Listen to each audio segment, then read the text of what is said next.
Welcome to the Tarot Coven cast. Real people, real talk, real magic.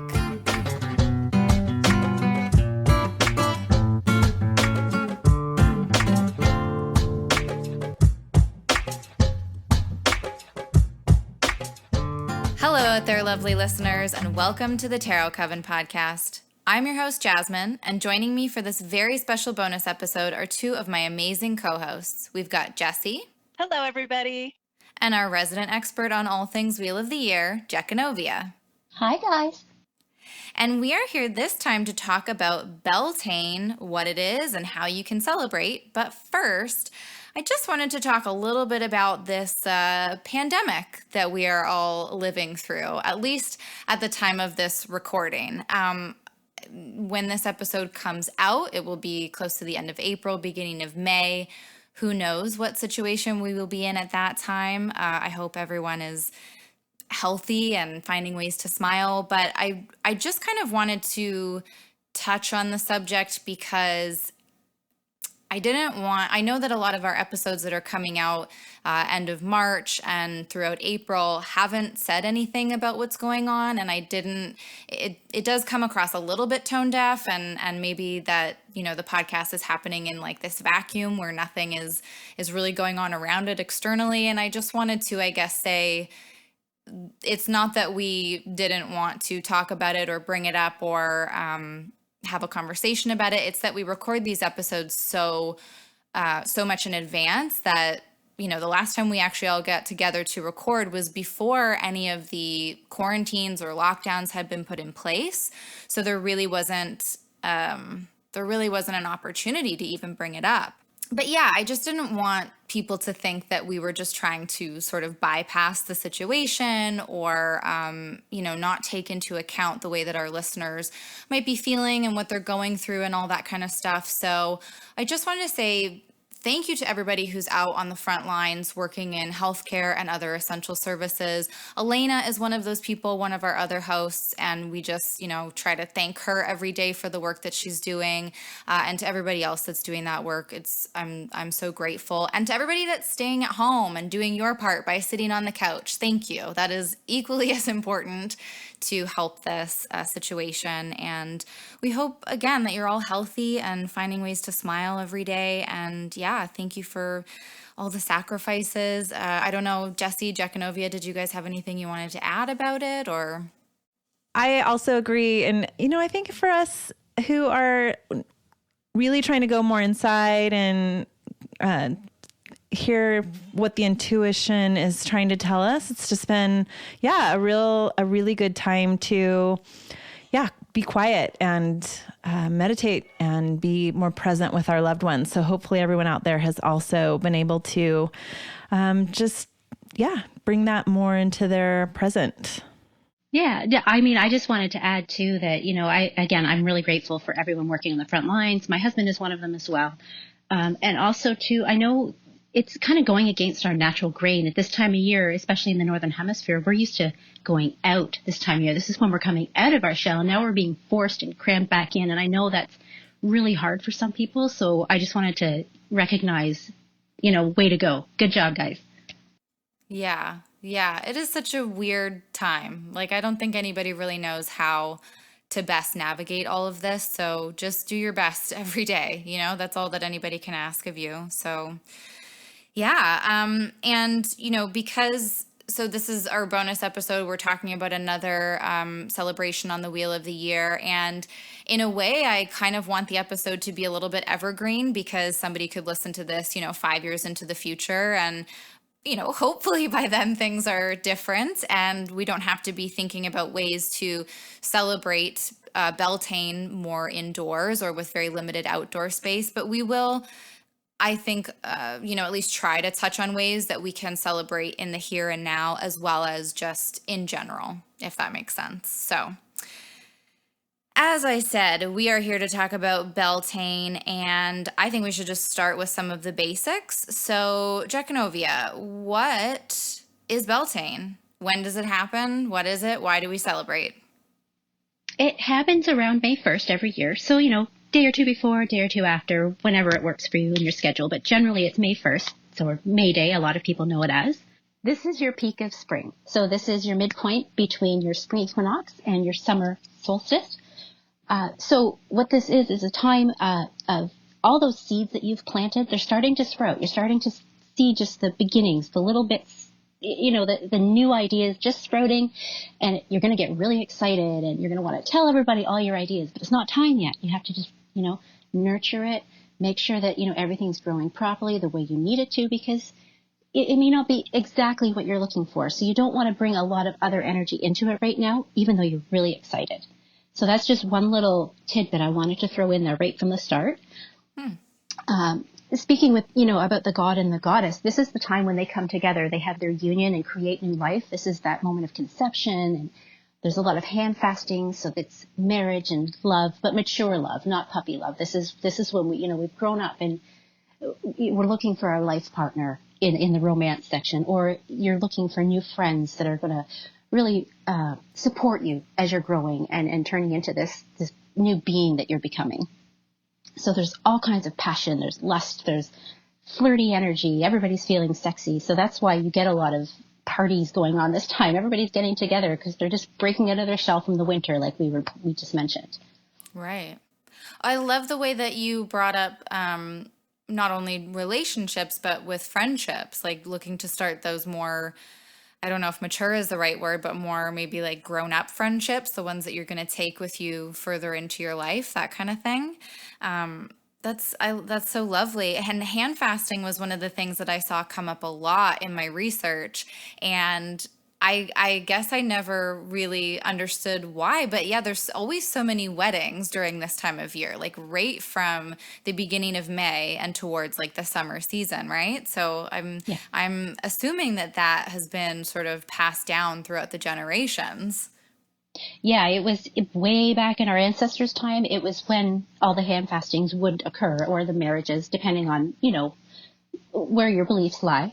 There was even times when, there wasn't a big emphasis placed on marriage, but this, May Day was the night when the couples would go off in the bush in the field and, have a good time. And that was their union. So that was their commitment. So it's just, there's always been that feeling, that celebration of coming together and moving forward into the future together. Well, it's spring, and that's what you do in the spring, or at least the animals, they're getting busy. Yeah, exactly. That's just what you do. Yeah, I saw a lot about that as well, like the themes of fertility and, as you mentioned, sort of the union of the god and goddess, and yeah, people going out and having some fun. And in fact, a lot of what I saw in my research was like, this is kind of the wildest celebration on the Wheel of the Year. I don't know if that is accurate, but it was like, it's basically just the day to have a really wild party. And maybe we're not going to be able to do that in person this year, but I see a lot of Skype parties or maybe some FaceTime calls happening, and lots of dancing, virtually with all of your friends and loved ones. But can we rewind for just a minute? I wonder if you can just briefly, Jechanovia, tell us the difference between hand fasting and an actual marriage? I can try. Sure, yeah. Yeah. Okay, so with hand fasting, it's very much about your soul union. It is uniting your souls together in a committed relationship, whereas a marriage is, again, it's a very spiritual experience for a lot of people, but it's very much surrounded by a set religion with rules, and you're making vows to each other rather than just committing to each other, being open to the future. Okay. So it's a little bit more of like a relaxed thing. I mean, it still has the same commitment. It still has the same value, but it's like, it doesn't, I assume, come along with a marriage certificate. Sometimes it does. It depends. Okay. With the modern world, they kind of go hand in hand in a way. I mean, there's a lot of people that'll get really mad at me for saying that, but it's that commitment within a relationship. So, I mean, back in the day, a marriage was a big deal. It was, a lot of marriages were arranged. There wasn't a whole lot of love in it. Right. So there was a big difference then. But now it's it's very much the same thing. It's a very committed relationship. Gotcha. Well, so as I was doing this research, I was thinking like maybe I'm going to look more into this hand fasting idea because so Tyler and I had planned on sorry, I don't know if I've mentioned Tyler before. Tyler is my fiance. We were actually starting our wedding plans earlier this year, and we had planned on doing something in June, actually like around the summer solstice. But that's probably not going to happen now. So I've been trying to figure out different ways of like doing a FaceTime ceremony or something else. And so maybe the hand fasting thing, because I have also seen that sometimes it's you do this hand fasting ceremony and it's like a year and a day that you stay together, and then you decide if you're going to continue to stay together. And of course, I assume that we would, but then maybe next year we could have like the more formal ceremony. Not that we're very formal people and we won't be doing anything super formal, but I just thought it might be interesting to kind of still be able to do something this year, but in a different way. Yeah. So we could even just throw a big party next year. Huge party. Exactly. To celebrate that you made it. Right. Yeah, we did it. We made it through the year. Yeah. So, okay. Jesse, did you have anything to add about, like, I don't know what kind of research you did around Beltane in general, but did you have anything to add to just sort of this preliminary stuff? I just loved the idea of, coming out of, it kind of goes along with what we'll all hopefully be doing in the next, now when this podcast will be coming out, or at least a few weeks after. It's kind of coming out of our homes. Spring is here. It's warm. It's a time to, I guess, better weather, start to be active in whatever we're cultivating in our lives, whether it be externally in our garden or just with life itself. A lot of times our activities tend to take on a different look in the more into the spring. But I just love the idea of kind of things waking up and kind of moving more into that action phase. Yeah, I do hope that we get to experience at least some of the warmer weather this year, but we shall have to see. All right, well, then let's talk about how we might celebrate. Jechanovia, definitely correct me where I'm wrong, but a lot of what I saw in my research as well was that it had this festival has a lot to do with fire and dancing and kind of more like those bigger get-together type things. Yeah, it's very primal, earthy. You want to dance in your bare feet around a fire. That's very, very, very Beltane. So, if we're going back to our ancestry, a lot of times, because they obviously thought that fire was very purifying, which, a lot of us still do today, they would actually light two bonfires side by side, and couples would pass through, and it would cleanse them of anything, anything negative, any illness, any ill will, break spells against them. People would just pass through if they had been feeling unwell to try to heal themselves. They would drive their cattle through between these two fires to cleanse and purify and, bring a good harvest that year. So the fire has always played such a huge role in Beltane, and that's actually one of the main rituals that a lot of people do is a big bonfire if they can.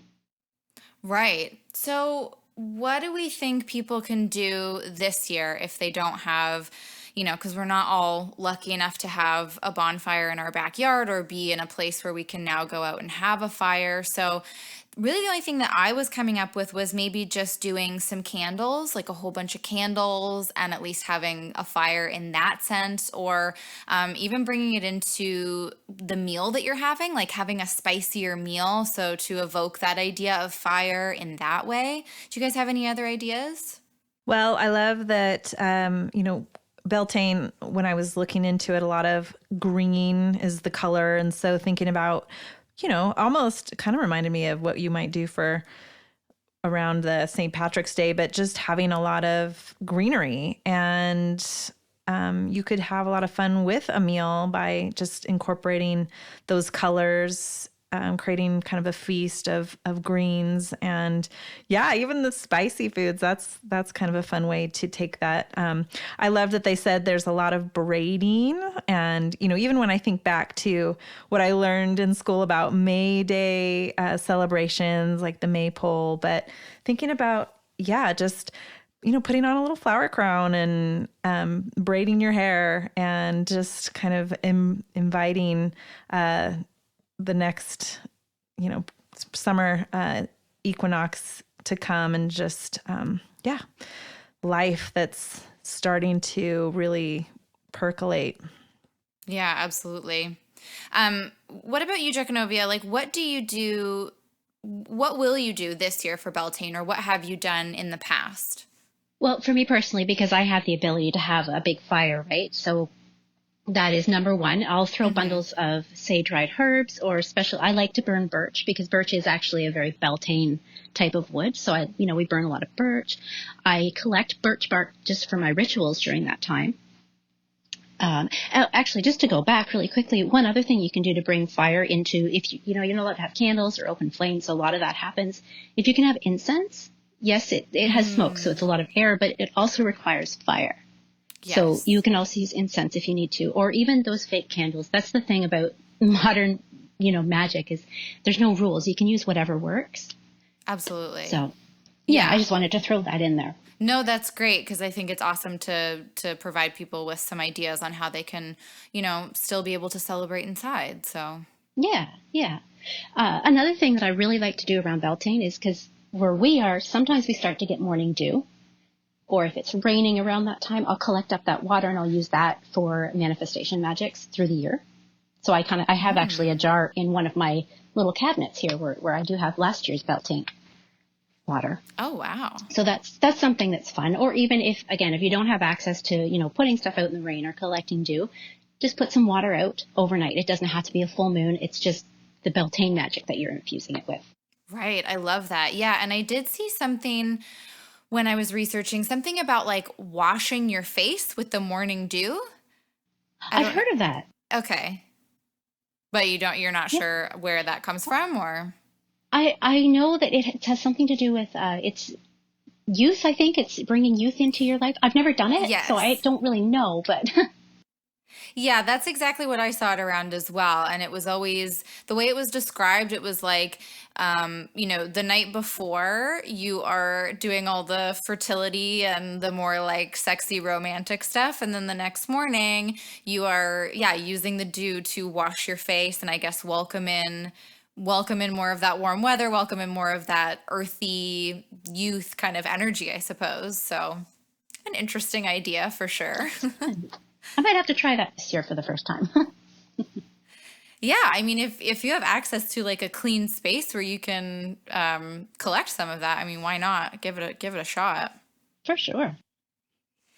Jasmine, I'm looking at a list of different herbs and flowers that are connected with Beltane, and they do mention coriander, curry, and those are more of the spice, can be quite spicy. Yeah. So you weren't too far off with suggesting that for your meal. I love that. Oh, okay. Yeah. Awesome.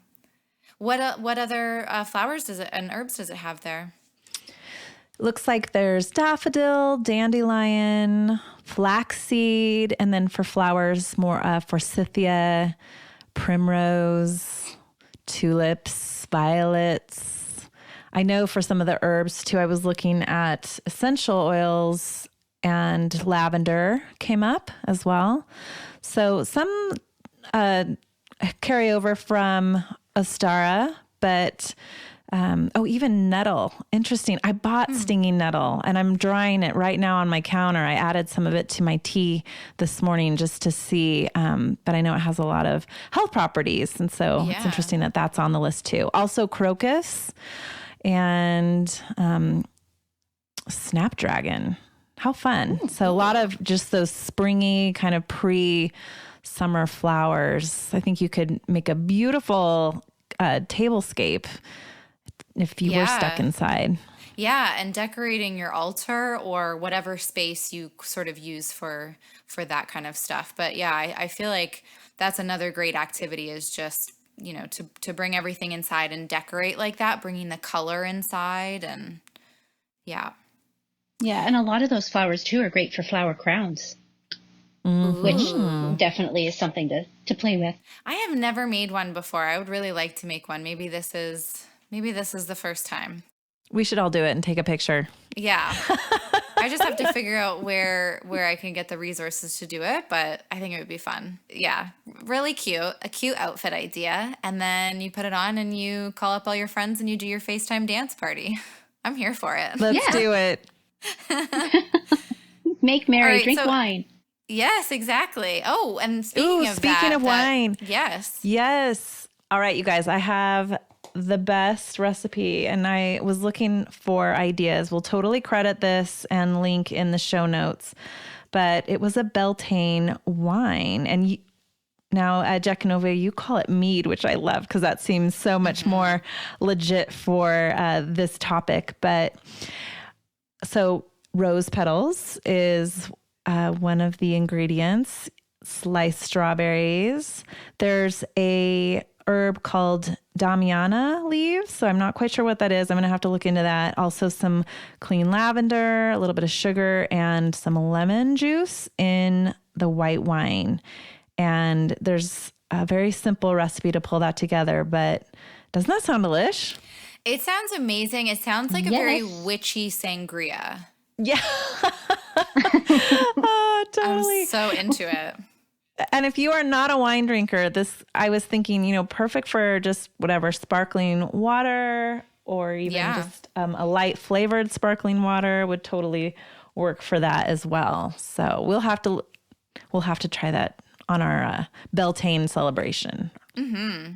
Or even like I don't see it that often, but like a white grape juice or something, or maybe apple juice would work. I'm not sure, but great idea.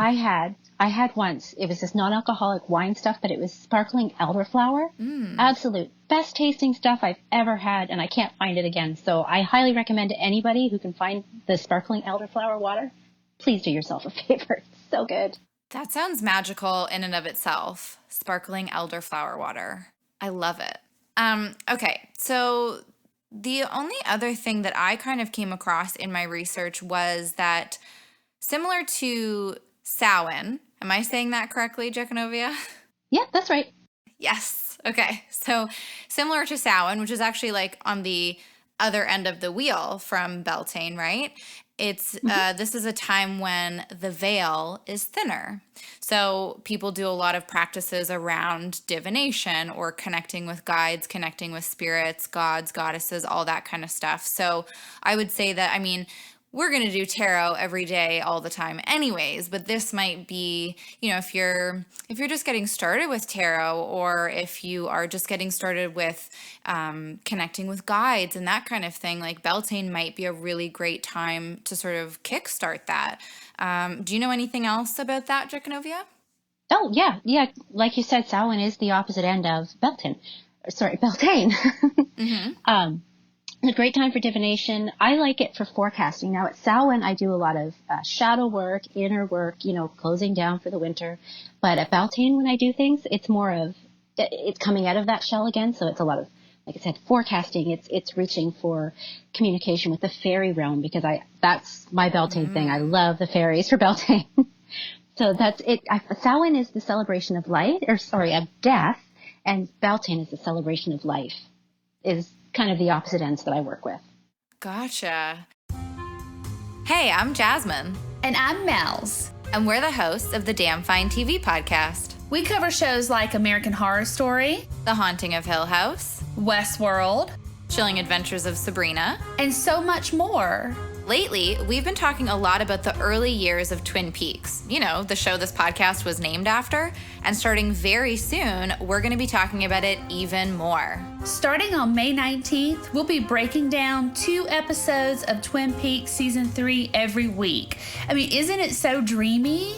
So come join us for Twin Peaks Tuesdays, a journey that's bound to be both wonderful and strange. Where the owls aren't what they seem. The cherry pie is to die for. And the coffee is always damn fine and hot. We'll see you again in 25 years. No, Jasmine, we'll see them in May. Oh, yeah, you're right. Okay, so just look for the Damn Fine TV podcast wherever you listen to podcasts, and we'll see you then.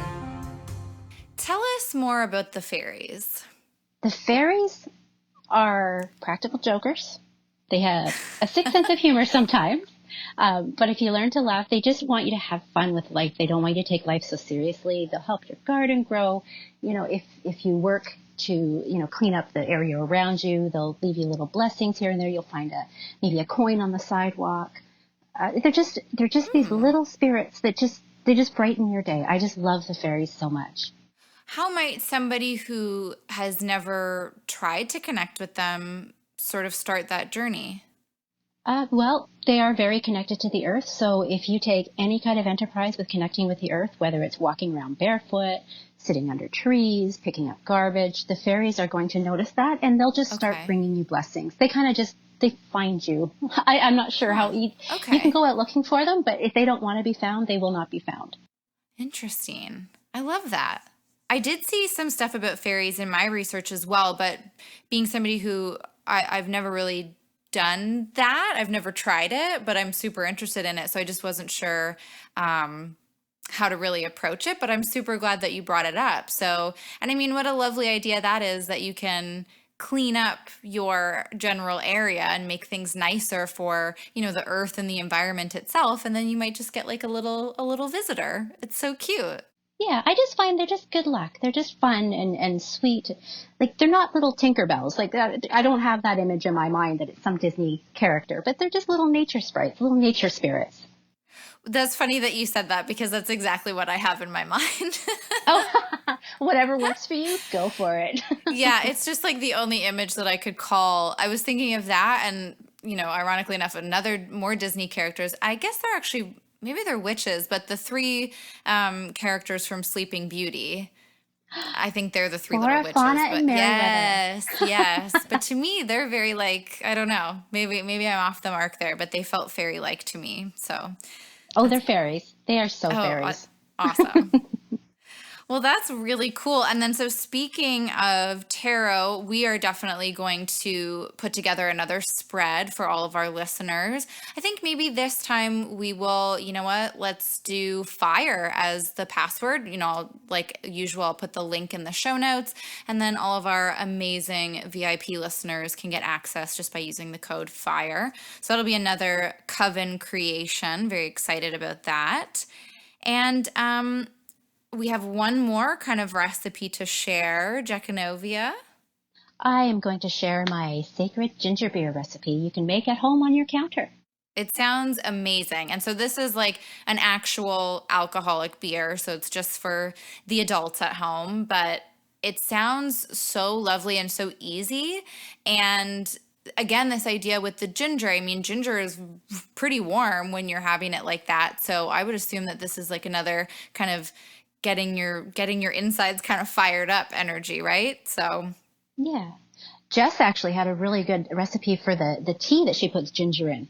Oh yeah, share that too. I love adding ginger to really, any savory teas that you have. For myself, I start every morning with a cumin, coriander, and fennel combination, whole seed, which sounds kind of interesting, but it's just a savory tea that helps to detox. It's Ayurvedic. I know I've mentioned that before, so I try to do that every day, but I find when I add a couple chunks of ginger, it just gives it this nice little spice. But my go-to daily tea, I drink it every day, is just taking your favorite ginger tea, and you certainly can make it yourself, but I have a brand that I like. It's a natural ginger. That's all it is. No extra flavorings or anything. And then I use a cinnamon stick and a couple hunks of ginger, and it's just so sweet, a little bit spicy. So go to ginger tea for your beautiful Beltane season or whenever you want to drink it, but it's very warm and comforting. And ginger, does have that fire. It kind of gets your digestion going, right? So it goes right along with that idea of stoking something up, your Agni, right? Your inner fire that's getting all of that digestive goodness going. So yeah, it's just like another way of kickstarting things. So, which seems to be part of the theme around Beltane anyway. I know we're kind of we're kind of kickstarting things a couple of times along the wheel, I feel like, especially in the northern hemisphere, as we're just like, all right, the first light, and then okay, now it's spring, and okay, now it's halfway through spring. We're almost at summer. We're just always looking so forward to the time when the sun finally comes out for good. But actually, so one final thing I kind of wanted to bring up is in terms of crops. Jechanovia, you mentioned that with the two fires that would be lit, they would put their sort of livestock through. But was there also something that was related to crops and sort of I don't know if blessing is the right word, but doing something that would at least call in the gods and goddesses maybe to sort of bless the crops moving forward? Was there something to do with that? Yeah, I mean, at every festival, any gathering, there was always a lot of wassailing. So they would sing praises to the livestock, to the crops, to the trees, Okay. just to get that energy going. And I believe I've read that there are accounts of they would take their sacks of seed, so their grain seed, whatever it is that they were about to plant at that point, and they would carry it between those two fires. But I do know that the Gotcha. planting happened earlier on in the year a lot of the time, because of course where we are, it's mind-boggling, but they would start planting sometimes in February or March, Wow, yeah. in Europe. Yeah. So I'm not sure exactly how accurate that is, but it's something that's always stuck in my mind anyway. So they did bless it somehow, I'm sure. Okay. Because I was just thinking, especially right now, I think it's important. I mean, not everybody is going to be able to, not everybody is going to have access, but I think the more we can become a little bit more self-reliant at growing our own food or providing ourselves with even just fresh herbs. I mean, now more than ever, it feels essential to be able to feed yourself. So I was just thinking, even if you could just even if you only have a little bit of windowsill space, there are probably some herbs that you can grow for yourself or yeah, I mean just smaller plants maybe. And then if you do have an outdoor space, doing like a tomato plant or even just like some simple lettuce, just to help ease the resources that you need externally. So, do you guys have any other ideas of maybe smaller plants that people could fit in, sort of maybe smaller apartment spaces or smaller backyard spaces? Or is there anything you guys like to grow that would work in that kind of a space? I love to grow mint and chives. They seem to do well wherever. Sometimes I'll have a basil plant on the counter that doesn't usually last very long. It seems like I'm always picking the leaves off long before they get established. We use it so much, but no, fresh herbs is an awesome way just to keep that natural feeling inside the home, but also just adds such a great nutritional zest for what you're eating. Just so good for your digestion. Mm-hmm. And actually, that reminds me of, you could do your own sprouts at home really easily. They don't need much. And in fact, I mean, I don't know how accessible they are now, but you can just get really simple little kits where you get like a tiered sort of structure and you can just be doing sprouts all the time. It's a super easy and super nutritional food that you can make yourself. So what about you, Jechanovia? Any recommendations for smaller plants or? Sure. Yeah. I mean, obviously herbs. But there's also, you can get tiny little cherry tomatoes and the plants only grow about 12 inches high. And I mean, how great is that? You have a salad and you pick off a little tomato, anything like if you have a patio, you'd be surprised. You can grow a lot in the patio, on a patio in a container. You can grow carrots in a big pot. As long as the pot's deep enough, you can grow carrots. You can grow anything you want. Just get creative. And if you don't have the money to, go out and buy a bunch of pots, just start saving, tin cans. Or, use containers. Smart. There's no rules about gardening. And I think that's one stigma I'd really like to break is that you don't have to go to the store and buy all kinds of equipment. You can just do it with what you have. That's really good to know. The tin can thing, that's super smart. Egg cartons work as well. Yeah.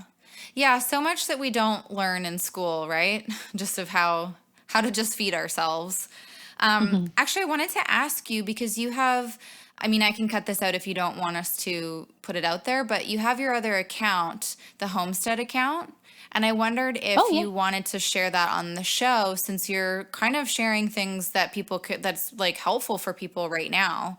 And I know you've got like a blog over there that kind of pertains to this kind of stuff. So Yeah, sure. Doesn't bother me. It's a public account, so. Yeah. Okay. So where can people find that, all that good stuff? Well, it's called Homestead Atlantica, and all one word on Instagram. And that's just my Instagram account where all of my homesteading related, small farm, kind of growing your own food, self-sufficiency information is.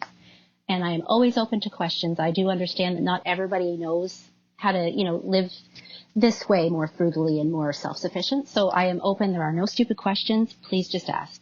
Amazing. Yeah. And I mean, you just have so much knowledge about this kind of stuff. So I think it's really nice that you are open to people asking questions, especially at a time like this, so that we can all, feel a little bit more confident in that kind of stuff. So yeah, well, that's all I've got in my notes. What about you guys? Like, Jesse, anything final to add?